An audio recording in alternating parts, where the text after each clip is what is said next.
Agora iniciaremos a aula da doutora Thaíta Cordeste, que será sobre avaliação laboratorial dos transtornos de puberdade. Thaíta é médica do Grupo SEIB, endocrinologista. Além disso, ela também é endocrinologista pediátrica pelo Instituto da Criança, do Hospital das Clínicas da Faculdade de Medicina da Universidade de São Paulo, USP, possui título de especialista pela SBP e SBEM e é graduada em Medicina pela Faculdade de Medicina de São José do Rio Preto. Participantes, não se esqueçam de colocar suas perguntas no Q&A e de preencher o link de presença, hein? Fiquem atentos. A cada aula disponibilizaremos um link exclusivo. Doutora Thaíta, seja muito bem-vinda. Fique à vontade para iniciar a sua aula. Olá, boa noite. Vou começar minha aula. A gente vai falar um pouquinho sobre a avaliação laboratorial nos transtornos de puberdade. Vou compartilhar minha tela com vocês. Bem, então, a avaliação laboratorial dos transtornos de puberdade.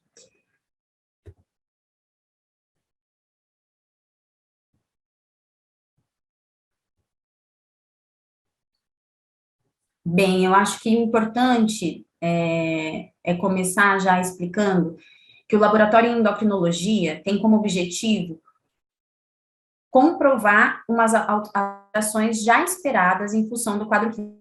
Então, sempre quando a gente vai solicitar algum exame, analisar um exame laboratorial ou de imagem, a gente está tentando comprovar aquilo que a gente já esperava encontrar em detrimento do quadro clínico, da queixa e do exame físico desse paciente.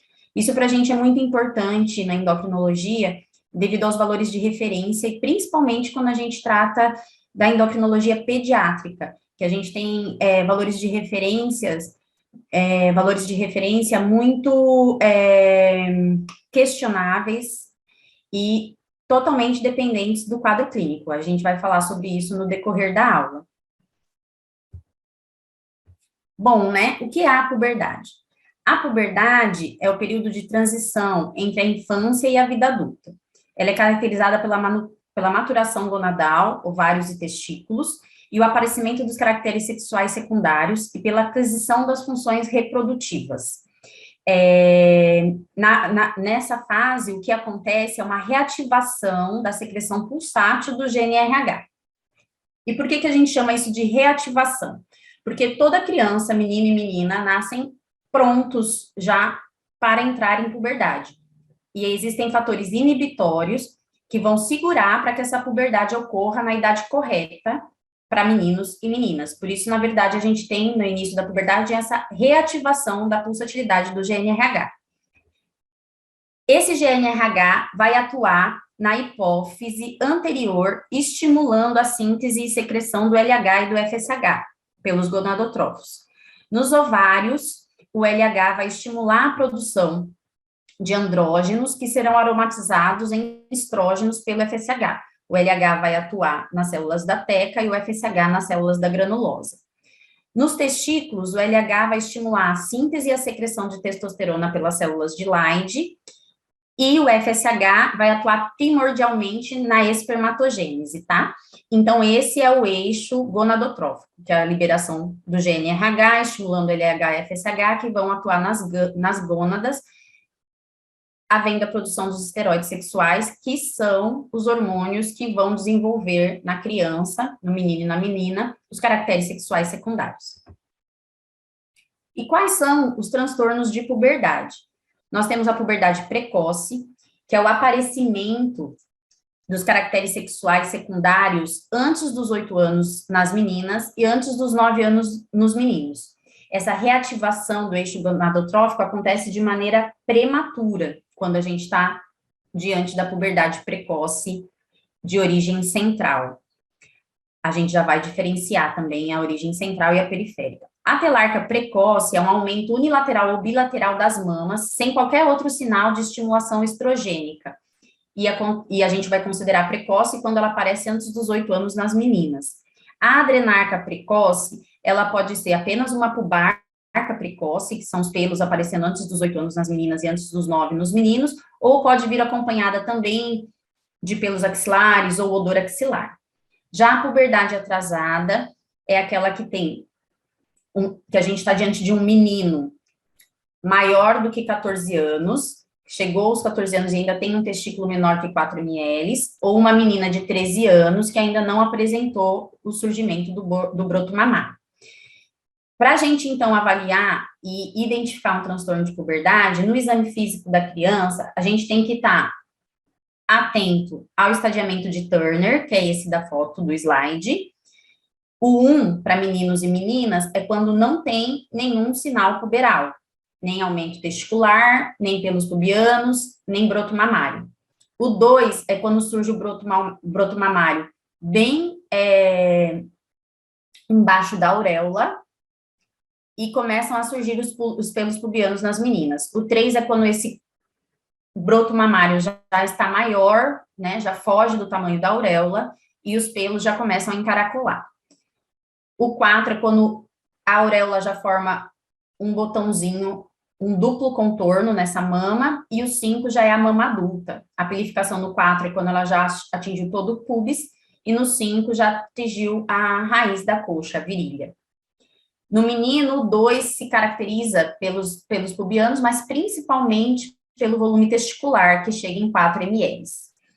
E daí por diante, ao aumento do volume testicular e a pilificação, que também começa pelos mais grossos, depois encaracolados em todo o pubis e atingindo raiz da coxa. Além do estadiamento de Turner, a gente tem que ficar atento à apresentação de acne, odor axilar, aumento da velocidade de crescimento, que se dá no estirão puberal, nessa fase, o índice de massa corporal, muitas vezes a obesidade é um fator de risco para a puberdade precoce, e além disso, estigmas sindrômicos, porque a gente tem muitas síndromes que podem cursar com transtornos da puberdade, Noonan, síndrome de Turner, Kalman, Prader-Willi, manchas cutâneas também, que a gente tem uma síndrome que cursa com puberdade precoce, que é a McCune-Albright, na tríade clássica tem manchas café com leite, a gente vai falar dela um pouquinho mais para frente também. Bem, uma outra coisa importante, antes que a gente comece a falar dos exames a serem pedidos e dos resultados desses exames, é que na análise de hormônios, na endocrinologia, a gente tem que estar sempre atento à metodologia utilizada. No caso aqui, a gente vai estar diante de imunoensaios, que é uma técnica que, a partir da década de 1960, foi mais utilizada. Ela tem o princípio de utilizar antígeno-anticorpo, com marcadores, e o que vem mudando, né, é sempre essa questão de qual marcador, né? Então, a gente tem nos imunorradiométricos, nos ensaios imunorradiométricos, os radioativos, no imunofluorométricos, os fluorescentes, e no imunoquiminométrico, os compostos luminescentes. Eu coloquei no slide na ordem de evolução dessas metodologias, porque hoje a gente sabe que isso muda o valor de referência, porque esses métodos vão ficando ainda mais estáveis, sensíveis e específicos. E temos na atualidade, um dos melhores testes, né, melhores metodologias, que é a espectrometria de massa, em que a gente analisa melhor hormônios com peso molecular ainda menor, como os esteroides e os hormônios adrenais. Então, é sempre importante olhar no valor, no resultado laboratorial, não só o valor de referência, mas também qual foi o ensaio utilizado, qual foi a metodologia utilizada para aquela dosagem. Isso vai trazer para a gente mais informação e muda o valor de corte. Outra coisa muito importante para a gente analisar nesses valores é a unidade em que ele está presente, tá? Então, eu deixei aqui uma tabelinha de conversão, mas a gente tem no Google, né, tabelinhas de conversão, não precisa mais de uma tabelinha de conversão manual, mas a gente tem no Google isso disponível fácil, mas é importante olhar para qual que é essa unidade, né, não só o valor. Por exemplo, a 17-OH-progesterona, num valor de 200 nanogramas por decilitro, faz com que a gente, eu vou falar sobre isso daqui a pouquinho, mas faz com que a gente tenha alguma suspeita. E, de repente, se eu pego de um laboratório em que fez em nanogramas por ml e vem um paciente com 2,6 nanogramas por ml, Se você não olhar a unidade, não vai te chamar a atenção, porque não é 200, é 2,6. Porém, 2,6 nanogramas por ml são 260 nanogramas por decilitro, ou seja, é sim um exame que já nos traz uma preocupação maior diante de um quadro clínico específico, que eu já vou falar sobre ele. Então, vamos lá. Na puberdade precoce, como que a gente vai iniciar a avaliação laboratorial? Primeiro, a gente vai pedir o LH, o FSH, quando a gente está diante daquele quadro, menino que começou os sinais puberais, os caracteres sexuais secundários, isosexual, ou seja, né, a menina com a mama, o menino com aumento do testículo. Como que a gente vai avaliar? A gente vai pedir, primeiro, LH, FSH, testosterona total e estradiol basais. O estradiol não é um exame muito confiável, ele não é bom sozinho para ser para fazer um diagnóstico ou para levantar uma suspeita na puberdade precoce, porque ele pode estar normal ou aumentado, ele não tem grande acurácia. A testosterona total aumentada, em níveis acima de 19, 25 nanogramas por decilitro, ela tem uma acurácia muito maior, tá? Então, ela é um hormônio que, sim, quando ele está aumentado, já mostra que está, sim, havendo a produção de testosterona. O estradiol estar normal não quer dizer que não está havendo, ele está num valor não aumentado, pode mesmo assim a gente ter pego um momento de nadir, que ele estava mais baixo, porque eles são cíclicos, né? O estradiol é cíclico na mulher. Bom, o LH basal maior que 0,3, ele já confirma, perdão,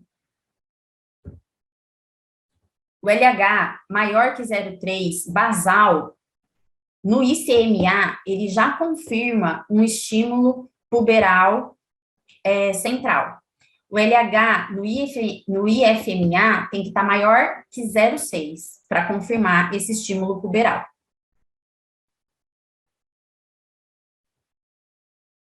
O LH menor do que 0,3 ou menor que 0,6, dependendo da metodologia, vai levantar para a gente uma hipótese se é ou não uma puberdade precoce de origem central ou periférica, já que o LH não veio mostrando uma elevação.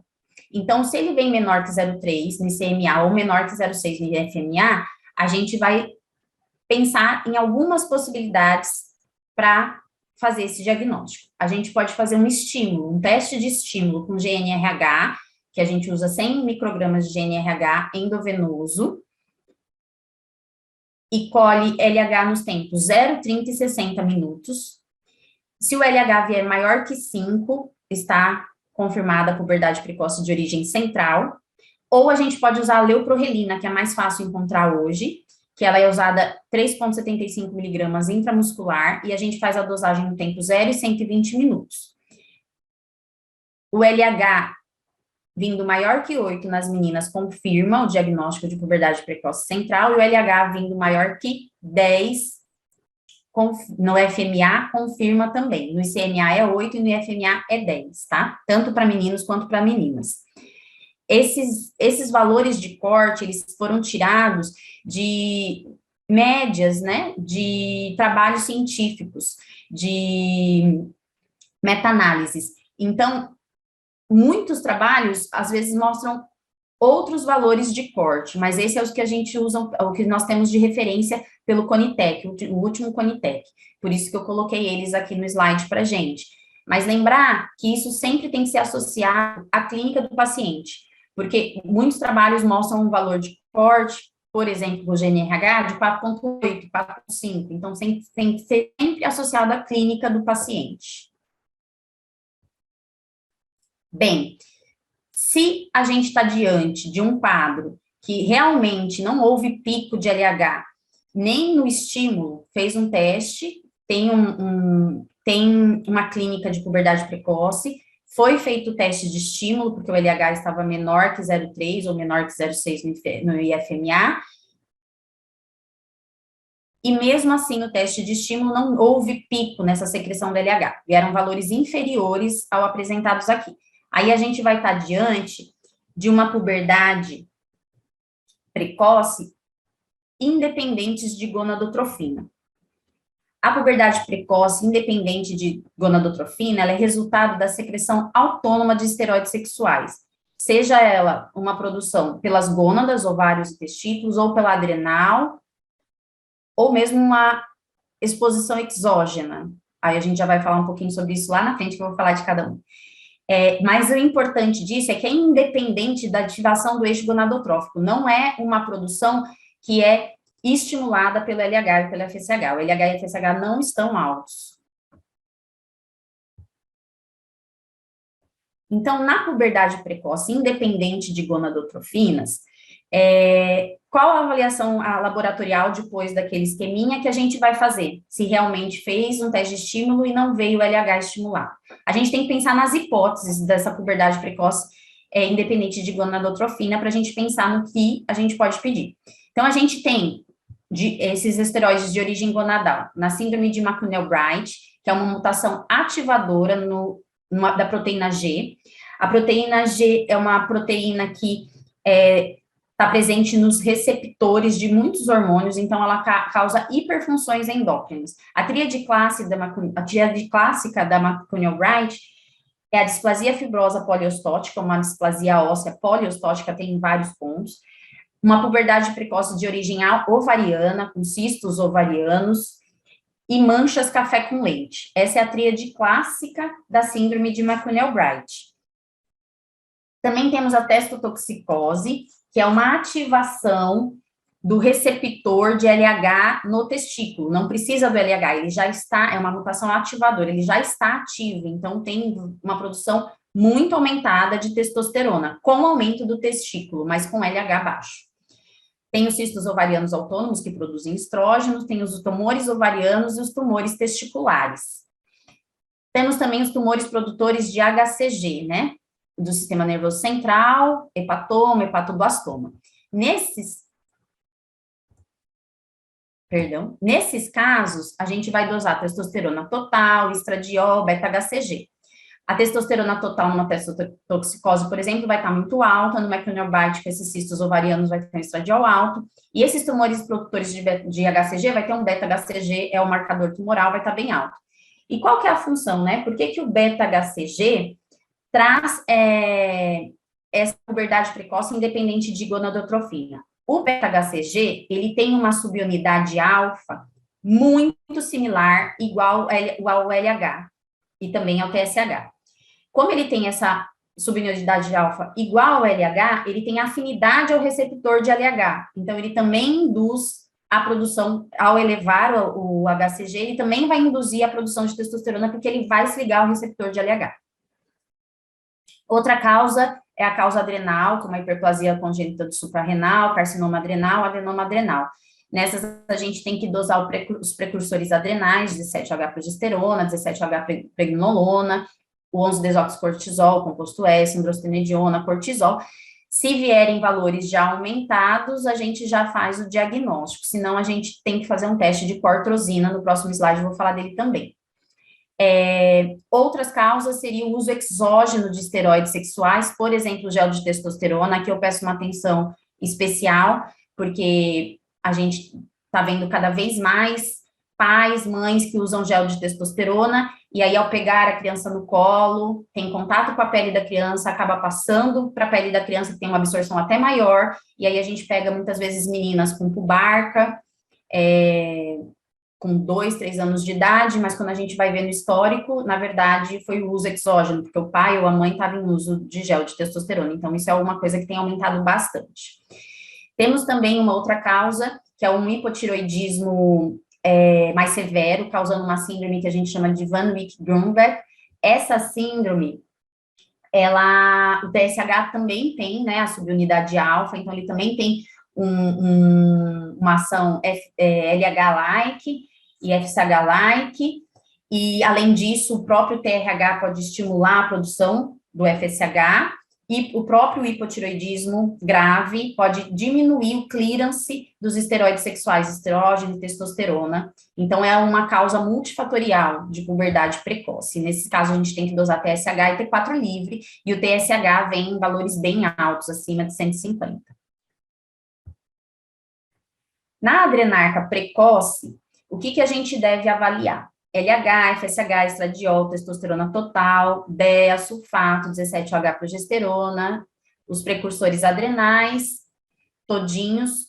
Por quê? Se a gente está diante de um LH menor que 0,3 ou menor que 0,6, com um DEA-sulfato discretamente elevado e um 17-OH-progesterona menor que 2 nanogramas por ml, que é um valor bem importante que traz para a gente a suspeita ou não da hiperplasia congênita do suprarrenal, esse valor de 17-OH-progesterona, a gente pode estar diante, provavelmente, apenas de uma adrenarca precoce, que é uma variação normal da puberdade normal.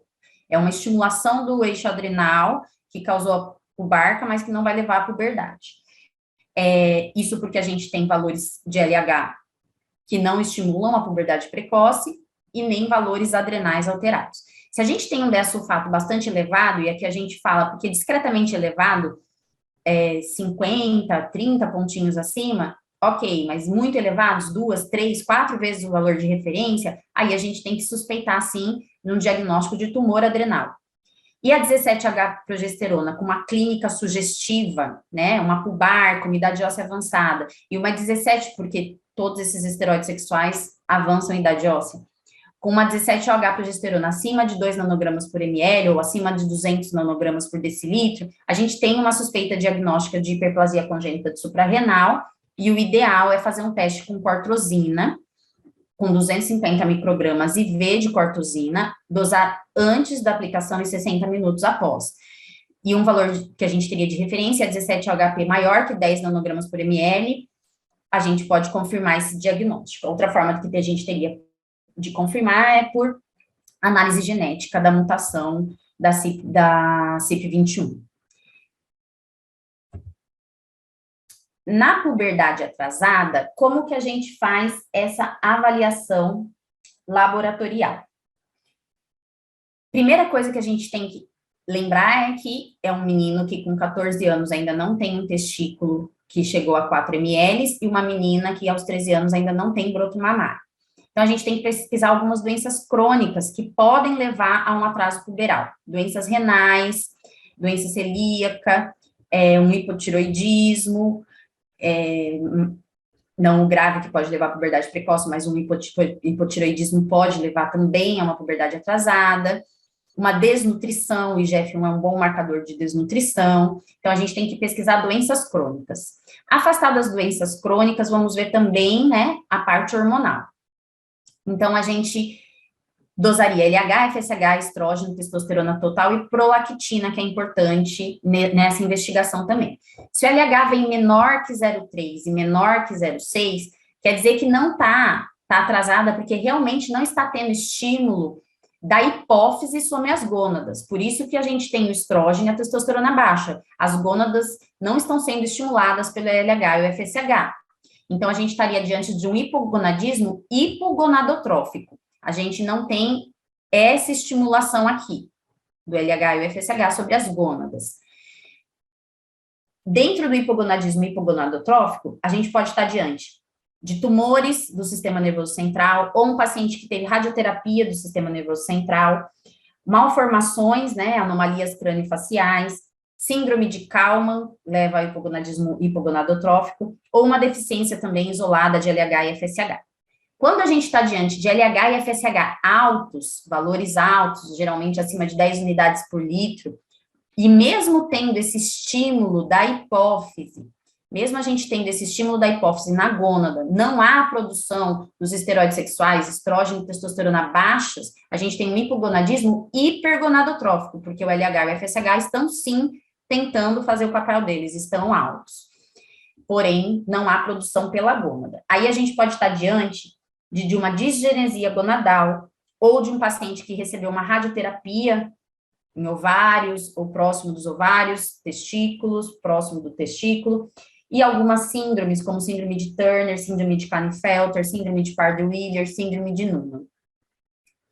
E já quando a gente, nessa investigação, pega uma prolactina entre 50 e 100, uma prolactina bem alta, a gente pode estar diante também de uma puberdade atrasada por hiperprolactinemia. Por quê? Porque a prolactina persistentemente elevada, ela vai interromper a pulsatilidade de GNRH.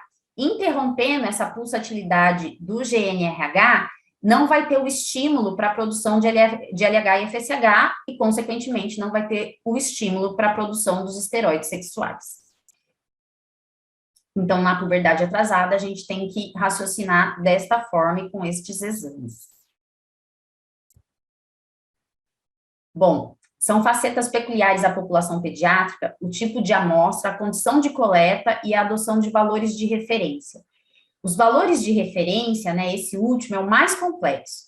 Ele é dependente da metodologia, do sexo, idade e desenvolvimento puberal da criança. Então, tudo isso, né, todos esses valores têm que ser sempre muito bem relacionados à clínica. E os exames também devem ser direcionados segundo a clínica, né, segundo a queixa e o exame físico desse paciente. Eu comecei a aula falando isso e termino falando isso, porque valor de referência em pediatria não é algo tão simples.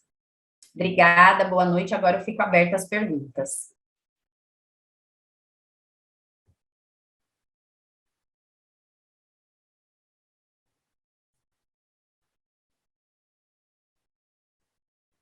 Boa noite, gente. Eu vou abrir as perguntinhas aqui para tentar responder vocês. Um minutinho.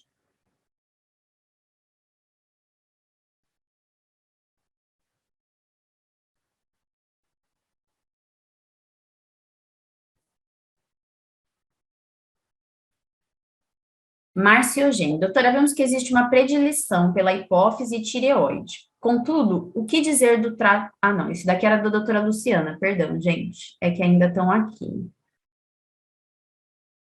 Deixa eu ver lá embaixo se tem para mim.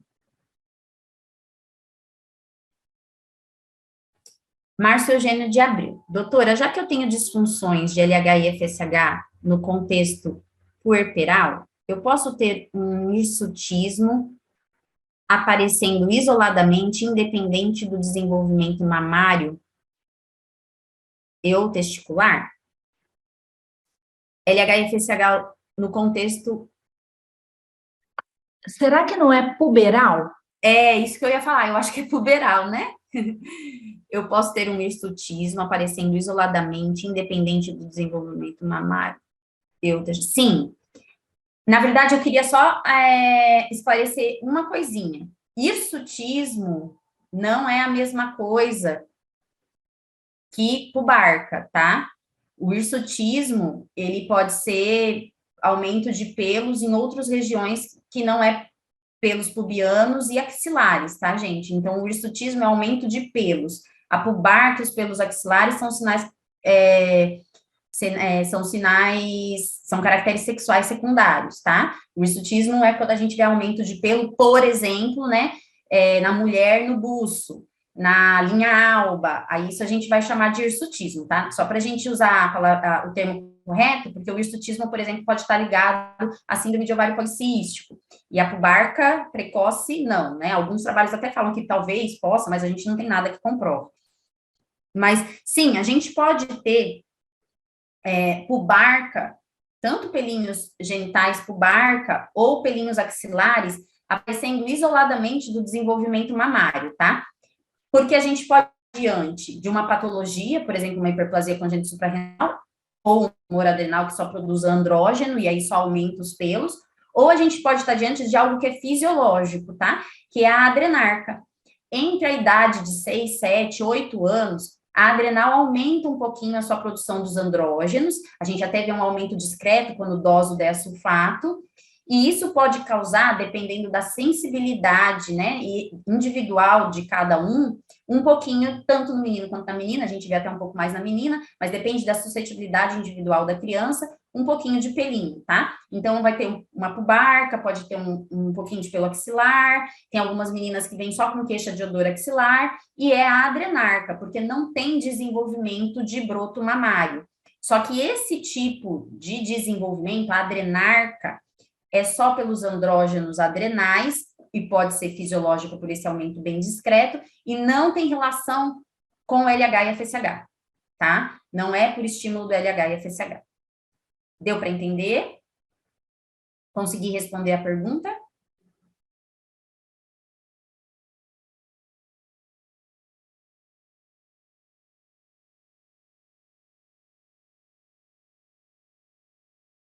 Ah, acredito que sim, ele respondeu. De nada, Márcio. Deixa eu ver se tem outro perguntinha.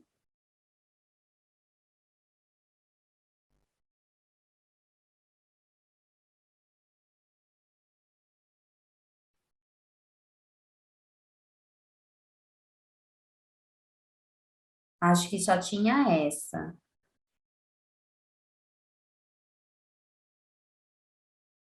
Isso, Eu doutora. fico No aqui momento disponível, só, se só vocês quiserem tínhamos. fazer mais alguma pergunta, eu estou aqui, gente.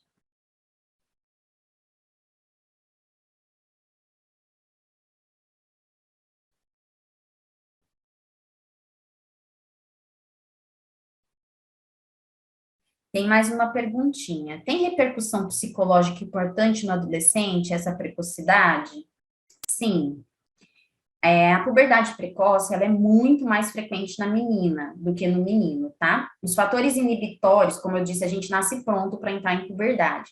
Os fatores que inibem a puberdade, eles são mais robustos no menino, né? E na menina são mais fraquinhos. Então, a menina tem uma suscetibilidade maior à puberdade precoce, de origem central e idiopática. No menino, quando a gente pensa numa puberdade precoce, a gente sempre vai atrás de alguma lesão orgânica. Na menina é muito mais frequente a idiopática, mas mesmo assim a gente tem que investigar.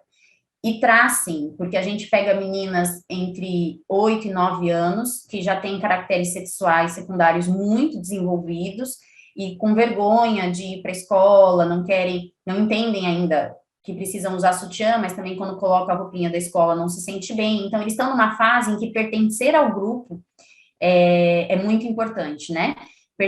Estar participando e se sentir igual aos amigos é muito importante. Então, quando eles se sentem diferentes, e são mudanças no corpinho deles, né? Mudanças corporais e que são visíveis, eles sim, eles se sentem, eles têm sim um acometimento psicológico, né? E de não aceitação, de não entender por que já está acontecendo, porque realmente, quando é uma idade muito precoce, eles não. Então, a menina que começa a mama aos 7, aos 9, já tem uma mama de um volume bem considerável, enquanto as amigas ainda estão começando o broto mamário, e às vezes já até menstruou aos 9 anos e meio, enquanto as amigas não, e aí tem as brincadeiras, tem a educação física na escola, tem um monte de coisa em que ela se sente inibida. Então, sim, traz essa parte psicológica, traz bastante preocupação para a gente. E também o fato de que isso é até levantado em trabalhos mesmo, no livro, trabalhos científicos, são crianças que já têm um corpo, né, de homem, de mulher, mas a cabeça ainda é bastante infantil, então aumenta, inclusive, os índices de abuso sexual, infelizmente.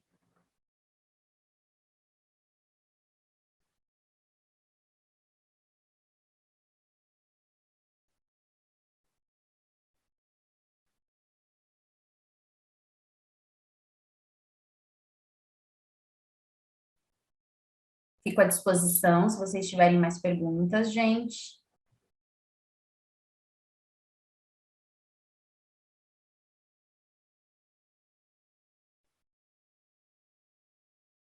De nada, Márcia.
Acho que a gente tem mais uma pergunta.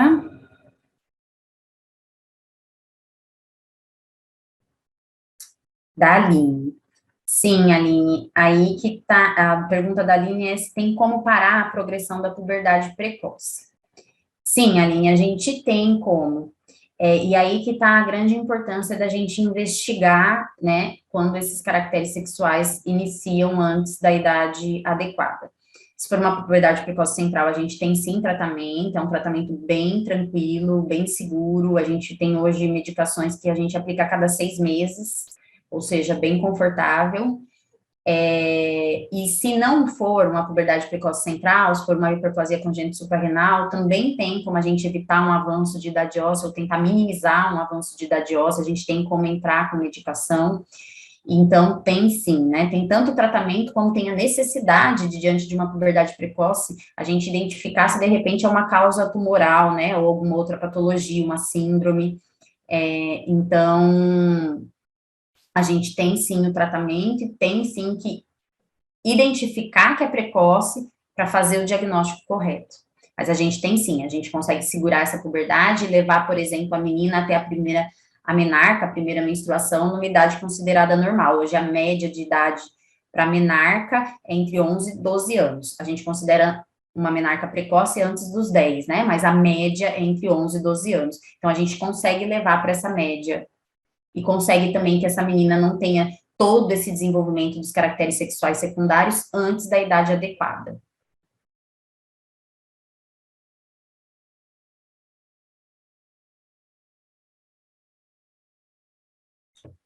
Aí depois a criança consegue ter o crescimento e desenvolvimento adequado? Ótimo, Aline, muito boa a sua pergunta. Vamos falar sobre isso. Essa questão do crescimento, a gente sempre vai bater com um outro exame, né, que não é laboratorial, mas que é a idade óssea. Quando a gente tem produção de esteroides sexuais, seja por uma puberdade precoce central, seja por uma puberdade precoce periférica, a gente tem avanço da idade óssea. Então, vai depender se isso vai ter uma repercussão, por exemplo, na altura final dessa criança, o momento que ela chega para a gente, que a gente institui o tratamento. Então, se a gente consegue um tratamento precoce, por exemplo, uma menina ou um menino que inicia a puberdade com 6, 7 anos de idade, tem já um avanço de idade óssea, mas se a gente consegue diagnosticar isso logo no M2, no G2, né, quando a gente está no início dessa puberdade, ainda não teve tanto avanço de idade óssea, então a gente consegue preservar melhor a previsão de altura final dessa criança, tá? Agora, se já está muito adiantado, com idade óssea já muito lá na frente, quanto seria, né, de idade óssea? Uma menina com idade óssea de 11, um menino com idade óssea de 12, 11, 12, a gente sabe que a gente não vai preservar tanto assim, a gente pode até bloquear e não deixar que essa puberdade aconteça realmente antes do que deveria, mas a preservar a altura já fica mais difícil. Então, isso depende do avanço da idade óssea e de entrar precocemente com o tratamento. Quanto ao desenvolvimento pós-tratamento da parte de fertilidade, não atrapalha em nada, tá? Ele não traz prejuízo nenhum para essa parte. Acho que apareceram mais perguntas, só um minutinho.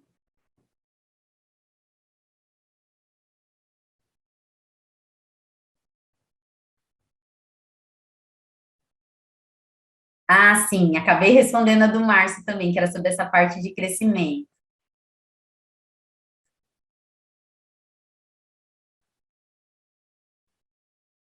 A suspensão medicamentosa da puberdade em casos de disforia de gênero? Ótima pergunta, super atual. A suspensão medicamentosa da puberdade em casos de disforia de gênero para a posterior adequação da aparência física via hormonal é parecida com a suspensão? Sim, sim.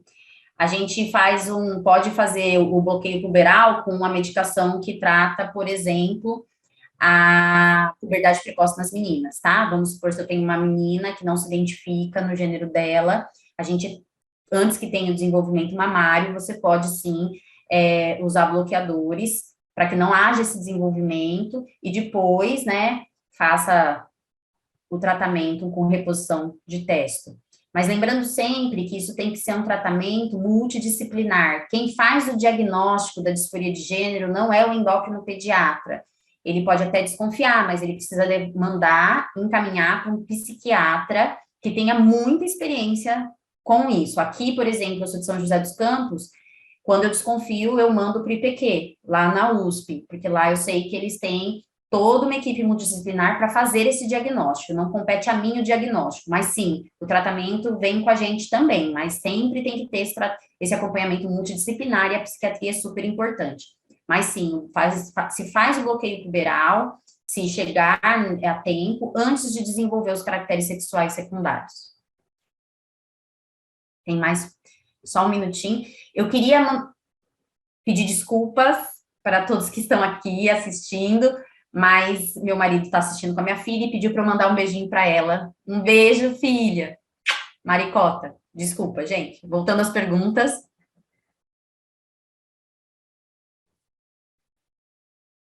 O Rogério que agradeceu a resposta. Imagina, Rogério. Mais alguma pergunta, gente? Tô adorando as perguntas, viu? São ótimas.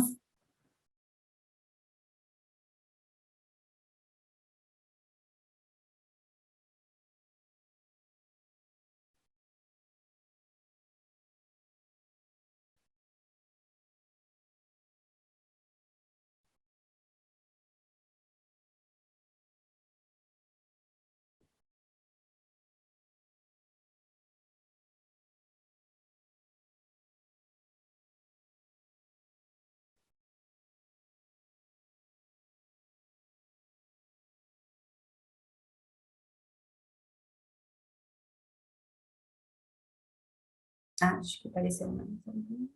Não. Acho que não, Thalita, mas foi excelente a sua aula, parabéns. Eu acho que a participação das pessoas também foi muito interessante, né? Que esse assunto é muito intrigante, muito estressante para o próprio pediatra, para o endocrinologista, e eu acho que para o residente e para o interno é de uma relevância muito grande, né? A gente tem que saber exatamente o que é puberdade anormal e o que é pressão familiar também, né? Então, são Com coisas certeza. envolvendo puberdade e crescimento, isso é muito importante, né? Parabéns mesmo. Obrigada, Luciana.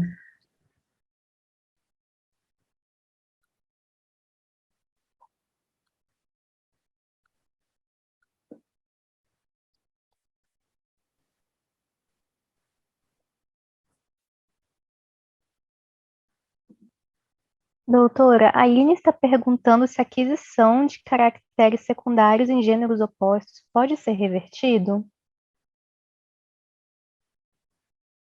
Aline, eu não sei se eu entendi bem a sua pergunta. Em gêneros opostos, eu entendo assim, uma virilização na mulher, por exemplo, né? Ou uma ginecomastia no homem. Então, vamos lá. Na puberdade precoce de origem central, ela sempre vai ser o que a gente chama de isosexual. Isosexual é aquilo que vai ter na menina mama pelos pubianos, no menino aumento do testículo, pirificação, aumento da pirificação pubiana e outros locais. Aí a gente tem a heterossexual, que seria a virilização da mulher, por exemplo, aumento do clitóris, que a gente pode ver, por exemplo, na hiperplasia congênita do suprarrenal, e tem a feminização, né, do homem, por exemplo, ginecomastia. Então, assim, se a gente, acho que é nesse sentido, né? Então, se a gente pode, se esse tipo de coisa pode ser, se esse tipo de desenvolvimento pode ser revertido. Sim, né? A virilização na mulher pode ser diminuída, por exemplo, a quantidade de pelos, se a gente faz o tratamento da hiperplasia congênita do suprarrenal, acne, pelos, que aumenta muito quando está com uma forma não clássica de hiperplasia congênita do suprarrenal, bem descontrolada e com bastante sintomas, a gente pode tratar com corticoide, né? Mas a gente tem que ver se merece ou não tratamento, mas dá para dar uma revertida. Mas, por exemplo, algumas coisas não. Se já tiver uma virilização com aumento de clitóris, aí para diminuir o clitóris é só a cirurgia mesmo, tá? Uma ginecomastia no menino bem pronunciada, uma ginecomastia com um volume mamário grande também muitas vezes precisa de cirurgia. Acho que foi nesse sentido a pergunta? Ou foi mais pensando na disforia de gênero? Só fiquei nessa dúvida. Porque na disforia de gênero, se, por exemplo, chega para a gente, já respondendo, porque se for isso também, já posso responder.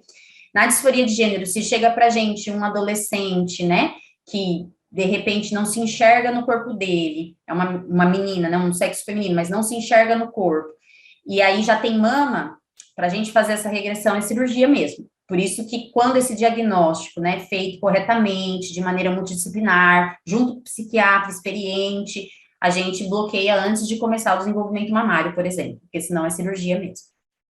Já respondi para os dois lados, se for sobre a disforia ou se for só pela isosexual ou heterossexual. Bem, se alguém tiver mais alguma dúvida, pode fazer, mas eu queria agradecer a oportunidade.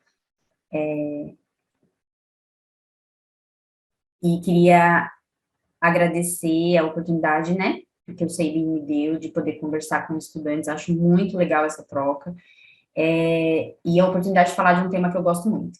Obrigada, queria agradecer a doutora Luciana também, que ficou aqui me assistindo, e parabenizar ela pela excelente aula também. Obrigada, gente.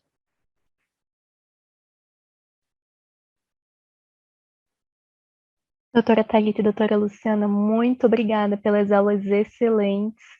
Participantes, até a próxima aula e desejo a todos uma ótima noite.